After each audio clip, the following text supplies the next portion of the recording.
Whenever I hear someone has died, I'll say, good for them.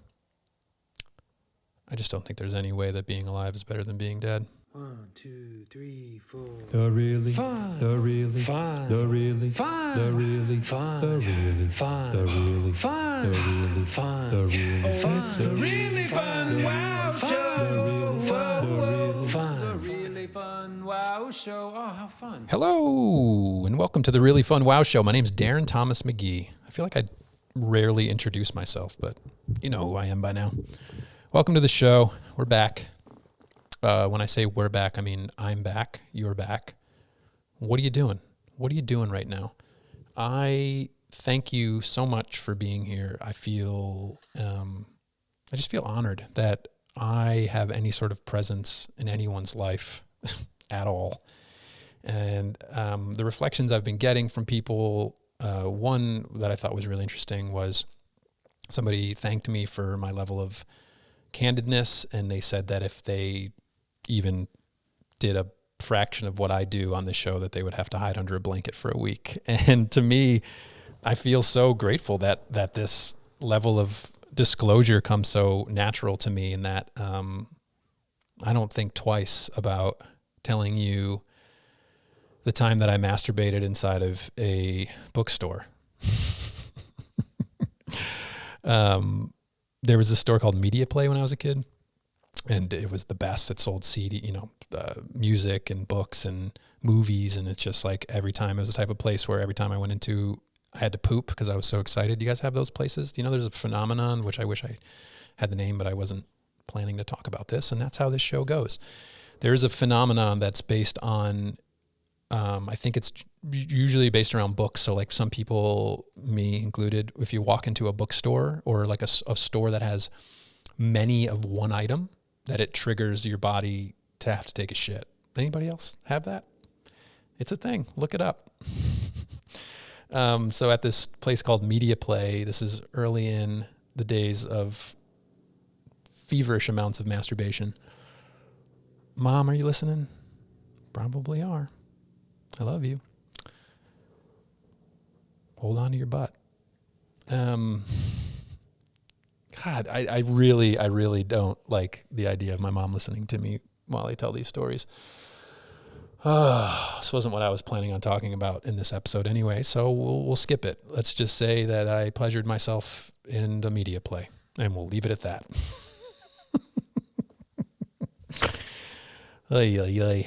Somebody had asked me for some advice for a first timer in regards to ayahuasca, and more particularly like a parent's perspective on it. So I thought I'd do that. And so if anyone who has already done ayahuasca and has, their own experience with it, this might be an episode you skip, because I know how it is. I don't like hearing other people talk about it. It's like hearing people describe their dreams. If I'm not in them, I don't really care. So you might not be into this one if you're well-versed in ayahuasca. And I'm, of course, by no means any sort of authority on it.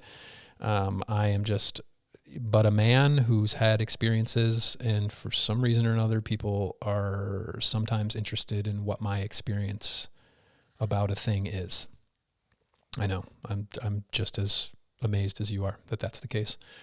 So I guess I don't need to give you the history or the kind of the anthropological backstory of it, but I do think it's worth mentioning. This is something that I find just utterly fascinating in regards to ayahuasca, is that, and pardon me if I butcher the kind of the finer points of this, but from what I understand, the way that the ayahuasca is created, it's the ayahuasca vine and the chacruna leaf, and I'm probably already wrong here, so just,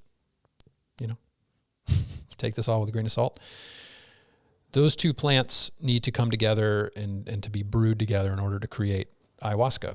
And from what I understand, those two components do not really exist together in the jungle.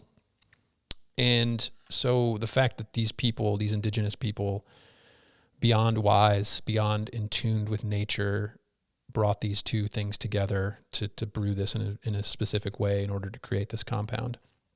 And from what I heard, and maybe this is anecdotal, but it's beautiful nonetheless. And the explanation for how these two things came together was that the people said that they just listened to the plants. Like, man, I love that so much, to be so deeply in tune with nature that you're being given instruction by nature in order to produce this compound that allows us to convene with spirit, convene with the other side. And this is where we immediately fall into the kind of the limitations of our language and how any of these experiences can be described.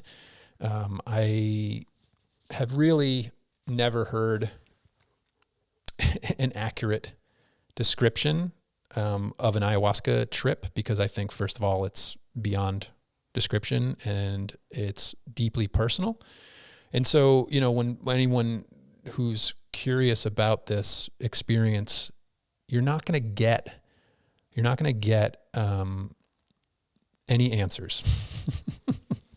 You're not going to have it described to you where you feel wholly confident that you understand it, and then you can go into it with what that person told you and be like, oh yeah, right, this is the part where the jaguar comes out of the ground, just like that person told me. You know, like, none of that shit. Fucking forget about it. And I am not going to attempt to describe it as you may have the experience. So what am I going to do? I guess coming from a perspective of like advice for a first timer, I don't have any. So, all right, everybody, thanks so much for joining me. No, I think it's like advice through experience, and so through not like telling you should do this, but explaining what I've done, and hopefully within that you can glean your own advice from that. For me, in contrast between the first time I ever sat with ayahuasca and the last time I just sat, which is last month, between those times, there's been a number of ceremonies, so much that I wish I would have kept a better record. I wish I would have, after every ceremony, wrote down my experience, because like as soon as it happens and as soon as it's over, it fades quickly, much like a dream, you know. So you're not writing your dreams down immediately when you wake up. You're losing them every second that goes by. And so, I mean, there's dozens of ceremonies that I have little to no recollection of. Hopefully my body and my mind and my soul have stored it and still use that information. But it is much like, you know, you don't remember all of your dreams. You don't remember all of your ceremonies. But the contrast between the first time and the last time I sat was so deeply informed by what I'd been doing in my own life between those two times. The first time I sat, I had no practices whatsoever. And the last time I sat, I have deeply held and revered and regarded practices in my life that gave me two different experiences. And the first time I sat, there's a moment where you go around the room and everybody comes up to the altar and is served the medicine. And you go back to your spot and you sit still for, you know, it can vary, but anywhere between like an hour and a half. And often, or the times that I've sat, I'll try to like not give broad descriptors here, because I know that every ceremony is different. Everybody holds their ceremonies differently. So the ones that I sat in, we would sit in silence for that hour and a half. What the fuck? So unprofessional. Maybe like truth and vulnerability just kind of gurgle and cause some sort of chemical reaction that causes me to burp, but whatever the case may be, it's disgusting and I apologize. And so for the hour and a half you're sitting, again, in contrast to the first and the last, were vastly different. I couldn't, the idea of sitting still in a quiet room for an hour and a half was just not part of my repertoire, not anything that I had any experience of, any practice of. So it was really difficult. And I was getting to the point of like deep agitation and frustration and petulance, and I was acting out in a way that I often have done in the past, where I'd like to make it known, I'd like to be witness that I'm not having a good time, that I'm finding this to be a challenging experience. Would someone please witness me in this? And so, you know, we have our purge buckets, and I'm just flipping the bucket around and being an asshole and like huffing and puffing and being so impatient. And fast forward to last month, where I now have a steady meditation practice and a level of stillness and groundedness that I didn't possess back then. It was par for the course for me. It felt like, oh, I got this. Like, yeah, I can sit still. I can close my eyes. I can find stillness. I can, recite my mantra, whatever is needed in this to get by. Which is a funny thing, because you're waiting for the drugs to kick in, really. And especially being the first time, I had no idea what to expect. So, I didn't, again, like I said, you can't have it described to you. You don't know what it's going to be. The only real kind of, similar experience, having previous psychedelic experiences with psilocybin, to know like, oh, once you kind of get that like tingle through you, or you feel the kind of the bodily sensation, there's some recognition there's some similarity there. And I always found it so incredible the years that I sat, where people would, I talk to people and find out that it's their first time not only doing ayahuasca, but their first time doing a psychedelic, which to me is like amazing. And I don't think that, it's not a prerequisite to have done a psychedelic before you do ayahuasca, but to me, it's like, at least gives you the familiarity of opening that veil and going through and not being overwhelmed by the novel experience of like, holy shit, you're now experiencing an entirely different reality from the reality that you've been experiencing your entire life. To that alone is like, can be a lot for people. And I feel like you can be overwhelmed or overcome by that sensation of difference in your own reality, that I think you can potentially miss out on what the stillness and the quietness and the ability to be present, the information, the knowledge, the wisdom that's offered in that. And I think, I know it's a Terence McKenna quote that I don't know exactly, but the kind of the essence of it is,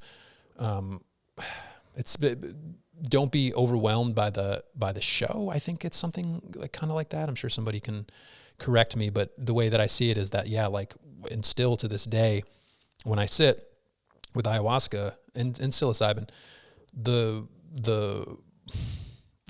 shift in reality, the shift of like, this is all familiar in front of me. That's a wall, that's a chair, that's a table, to that not being reality. That initial entrance into the other world is enough to fucking rock you, and enough to like make you feel scared, or make you feel concerned, or that it triggers some defense in you to resist. And that's where, that's, I guess, where you're kind of getting into a little bit of the advice situation, is like, don't resist. Okay, cool. Easy, done. But yeah, I mean, how can you not feel some level of overwhelm when your entire reality has changed before your eyes? So I think if we're going into advice, right off the bat, have a meditation practice before you do any psychedelics. And I don't know how long of a meditation practice you should have. Just in a general, now that I meditate and I get to be this asshole who tells people that everybody should meditate, I'll say, have a meditation practice in place.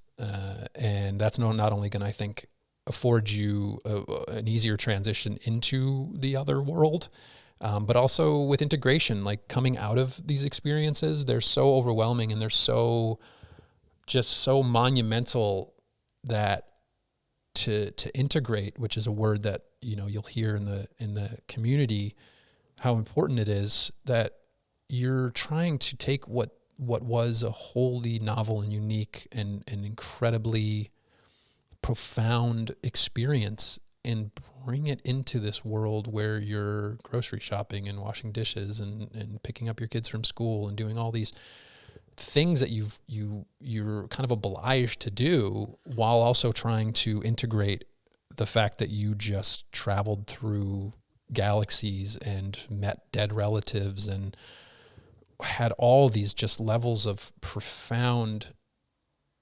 I'm just kind of like losing myself in moments where I've just been like, how is it possible that I'm conceiving of this right now? And then the next day, ceremony's over and you got to go back in the car and drive down a freeway, and like the juxtaposition of the two can be quite jarring and can be really difficult. And I think about the indigenous tribes that I talked about, excuse me, at the beginning of the show, who live in ceremony all the time, who don't, have these ceremonies and then go and punch into their 9 to 5. And so I think that just like staying in that is something that we're not really afforded, at least in our Western culture. And so to find ways to stay in ceremony after ceremony is really important. And I think meditation is an incredible resource to have, because you're going back into that stillness, you're going back into that quietness, you're having exploration in a place that is really like the mind being a thing that's on all the time and is perceiving reality on this plane, and is inundated and is overwhelmed in its own regard. And then you have an ego, and then you have all this like complexity of just like so much happening all the time that you can't even parse out the nuance of it all. That meditation is that like, okay, first of all, let's close off sight here, which I think is really, really important. Try not to like digress down too many avenues here, but this is a very exciting topic for me. When I have my psilocybin journeys, God, that sounded so pretentious. When I do my psilocybin journeys, I more often than not, and when I say more often than not, I mean always, I do them by myself. And I think I've mentioned this before, but blindfold, music, and solitude. And the blindfold for me is really integral, because I don't think that you need to have this visual information with you when you're about to have this like deeply spiritual, soulful kind of mental trip. Like, it doesn't require you seeing walls and floors and tables and all that stuff. So within meditation, again, obviously, you're closing your eyes and you're just allowing that sense to be removed as to not complicate things. And so that's again, the meditation practice pre and post ceremony. Sorry, I'm going to adjust the mic here. It's probably going to make a bunch of noise, but it's getting a bit droopy. So yeah, meditation is fucking huge. And what are we doing but not like trying to find an escape, for lack of a better word, from this reality, or if not an escape, to try to find a way to like make this reality not so imposing and so heavy and so daunting, and ways to just kind of bring some levity to what this reality is, that I think so much of us have been just so inundated with life all the time that it becomes a bit of a chore and like a grind, and all these ways that it's just like day in and day out, same shit, different day, like that, the rat race, all these, again, pretty Western factors in the way that we operate. And so to suddenly be like plucked out of that and put into this place that is like a fucking torrent of new sensations and feelings and memories and everything in just this swirling, just carousel of sensation. It's a lot. And I think that one thing that people will very quickly often point out about ayahuasca, if they've never had it, well, I heard you puke. And I'm like, maybe, but you also maybe have the most intensely orgasmic, pleasurable experience in your life. Are you willing to take the chance that you might throw up to have this deeply healing, soulful experience? And I get it. Some people, get pretty hung up on throwing up. It's not something that there is an easy mechanism for them to achieve. And so I have empathy for that, but I also don't want people to be like, I'm never gonna do ayahuasca because I hear you might throw up. And also the throwing up in it, in some circles, it's known as getting well, which I love the kind of the flip on the word there. You're getting well. So there's a part of you that needs to be exercised and removed, and your body has the capacity to do that. And that is through, up and out. And so to thank that and to feel appreciative of our body's capacity to metastasize, there's a better word, to turn into throw up and get it out of your body and have it just like exercised again. Like, oh, I love it. I mean, some of the most pleasurable experiences I've had are from purging, from just like, and going into like your head into the bucket, and I've like thrown up fiercely, and then just like torrent of like crazy sci-fi lights and just the whole thing. I love it. I think it's absolutely great. And it's important for our body and our mind to have an experience that triggers our body into doing something that is beneficial. And again, I think getting well is a much better way to look at it. And so there is that aspect. But I can also see how people would get hung up, get in kind of their head about it. And then there's resistance, and then there is pain and suffering. And so within all these things that our bodies experience, you can have those in a ceremony where, to me, hopefully you get the lesson from that. So you say, like, I've been in positions where, fortunately they're infrequent, but where I'm feeling nauseous and I feel like I want to throw up, but I can't. And within that, there's resistance. Like, okay, well, what are you holding on to here? Like, what is the deeper message? And so there's just information just can go down and down and down, where you can just like kind of excavate as you go. And there's answers to it all. And then you eventually arrive at the truth, and you can throw up and you feel much better. And so just that being, you're in constant, I really try to catch myself when I'm just talking about these very broad personal experiences, and that I say like something that annoys me about myself. But I notice that there's just answers and knowledge in the whole experience, and and I'm spending the whole night in process.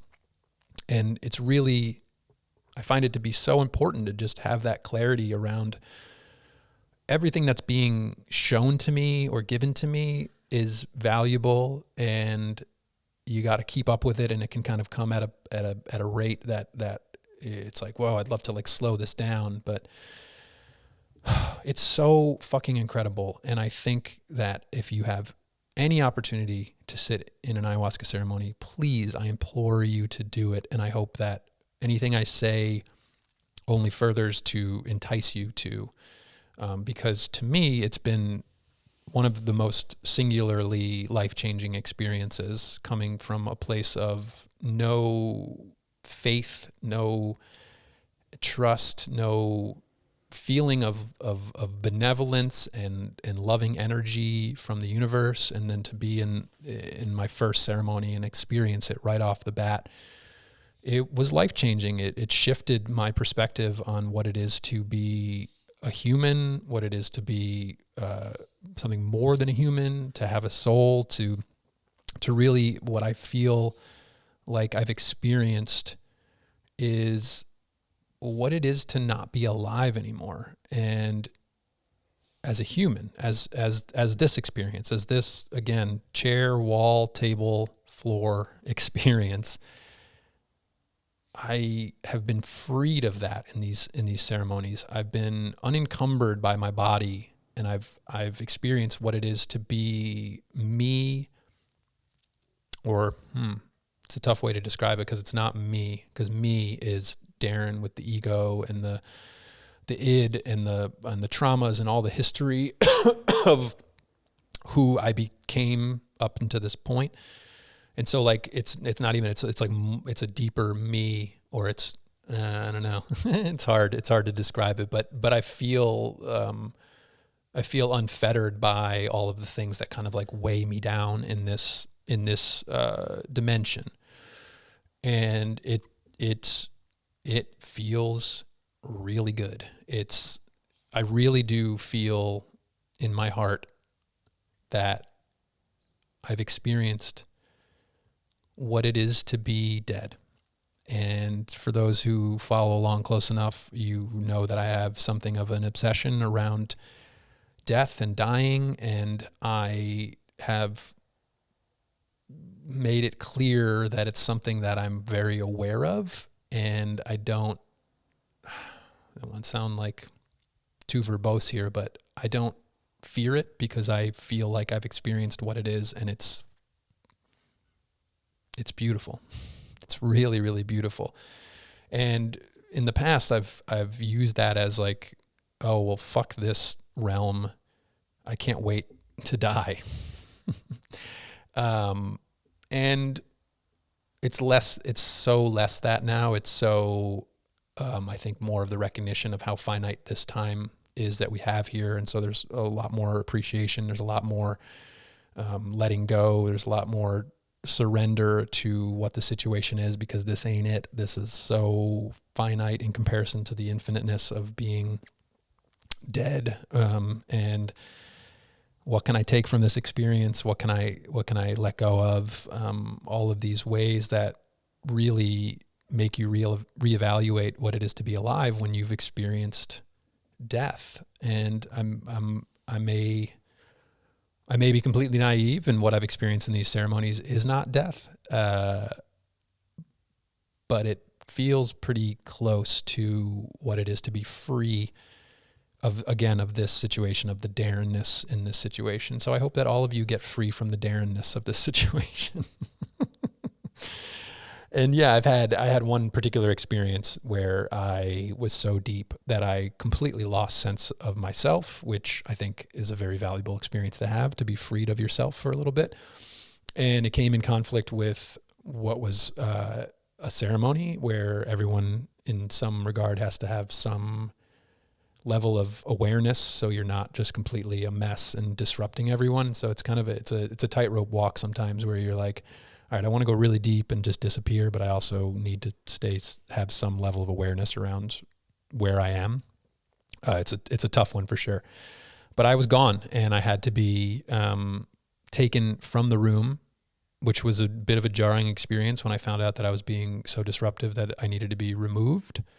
But then I was given a lot of loving grace and given my own private room to go back into the depths that I was experiencing without any fear of disruption. And I did just that. And I could feel, again, this is just going to be insignificant to try to describe this in words, but all I could feel was just torrents of energy, just blasting into me. And there was a level of discernment in that, where I was receiving information and then discarding information that was not relevant. And I don't know what the fuck that was. I mean, I don't know what all that information was, if it's stored, if it was real or anything. But I mean, it's the way that I've come to describe these situations that are indescribable are that it's not a memory, it's a feeling. And so again, to try to be like, oh, and then, the ceremony started, and then this happened, and then this happened, and then this happened. It's like less of a memory and more of a feeling. And that's the feeling that I get, that feels like I know what it is to die. I don't have memories of dying. I don't feel like I've experienced it, but that feeling of that freedom, of really the almost the antithetical nature of what it is to be here and be grinding and be in this just this thing that goes on. And so that's the gap that I try to bridge on a daily basis, where you can do what you can to stay in ceremony all the time, because I do feel like the pleasures that I've experienced in ceremony can be brought back here, and that they shouldn't be held only in that space. And it's a fucking practice for sure. It's really something that I look forward to continue working with, because goddamn, I mean, I don't want this to be like, this is the life that I live, and then every 3 months or so I get to go have this fucking orgasmic vacation from reality, because I don't think that those two should be mutually exclusive. So there you go. I hope that helps. And if anyone is curious about ayahuasca any further than this, reach out to me. I'm accessible. You know where to find me. And I love you all so much. And I'm not doing the quote thing anymore because that's too hard. So I got to figure out a new novel and fun way to end the show, which I will spend the next 3 minutes in silence doing. I'm just kidding. I love you. That was the really fun wow show. All right, we're done. Oh, yep. Okay, bye.